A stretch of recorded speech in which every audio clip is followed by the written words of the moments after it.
ایک بات کہنا چاہتا ہوں. سمیہ آپا کی آپ نے مثال دینی ہے. جی ڈاکٹر سمیہ راحیل قاضی مطلب ہماری وہ صاحب. میں بلال بھائی یہ چونکہ حجاب کا معاملہ تو 1 منٹ میں دیکھیں بات یہ ہے کہ اسلام کی پہلی گواہی اسلام کی پہلی گواہی یہ جو عورتوں میں آتا ہے نا وہ تو لیکن اسلام کی پہلی گواہی ہماری ماں سیدہ خدیجۃ الکبریٰ رضی اللہ تعالیٰ عنہا نے دی ہے.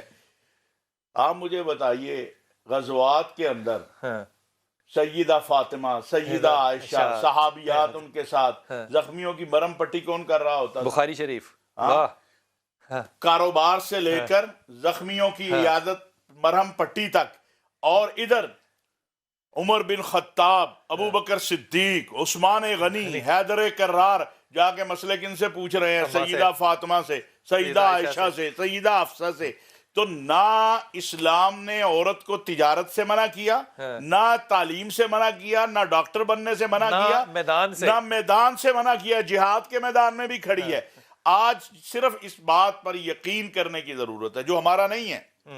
آج اگر یہ یقین 56 مسلم حکمرانوں میں آ جائے جو اس بچی کا یقین تھا, آج یہ یقین محراب و منبر کے پاس آ گئے. 56 ملکوں والا جملہ پھر سے کہنا ہے. آج یہ میں اپنی طرف آتا ہوں. آج یہ یقین محراب و منبر کے پاس آ جائے کہ جو اس بچی کا یقین تھا. اور یاد رکھیں یہ مودی سرکار اور یہ آپ یہ دیکھیں اس بچی نے آپ 10 سال محنت کرتے ان مظالم کو بتانے کی. اس بچی کے ایک اللہ اکبر نے اس سے زیادہ اثر کیا ہے.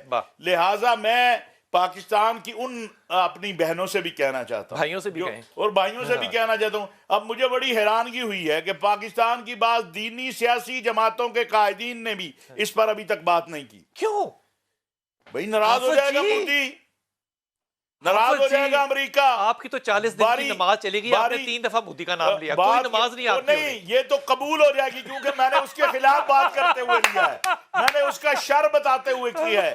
دیکھیے بات یہ ہے کہا کہتے ہیں جی کہ پاکستان کیوں اس پہ بات کرتا ہے.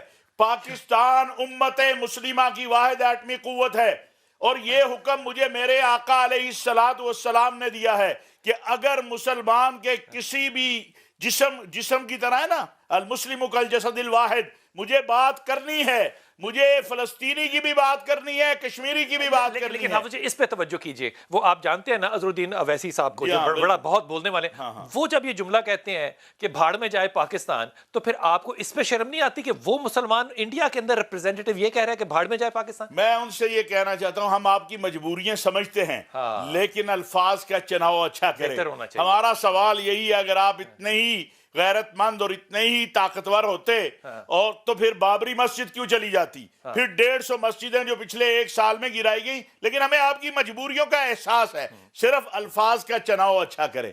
اس لیے کہ ہم یہ نہیں کہہ سکتے, ہم اللہ اور اللہ کے حکم کے پابند ہوتے ہوئے یہ نہیں کہہ سکتے کہ بھاڑ میں جائے, ویسی ہم نہیں کہہ سکتے.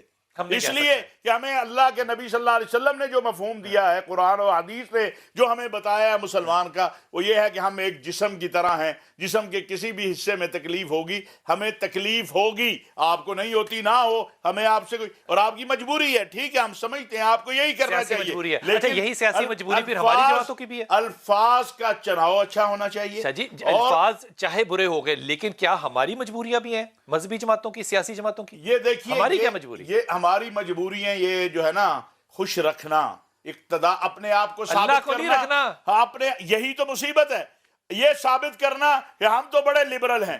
وہ اسلام سے زیادہ امن, اطمینان, سکون, محبت والا کوئی دین نہیں. لیکن میرا اسلام کہتا ہے ظلم جہاں بھی ہو, حتیٰ کہ رسول اللہ صلی اللہ علیہ وسلم نے فرمایا کہ اپنے بھائی کی مدد کرو خواہ ظالم ہو یا مظلوم. صحابہ نے کہا یا رسول اللہ ظالم کی کیا مدد کریں, کہا اسے ظلم کرنے سے روکو. کیا بات ہے, کیا بات.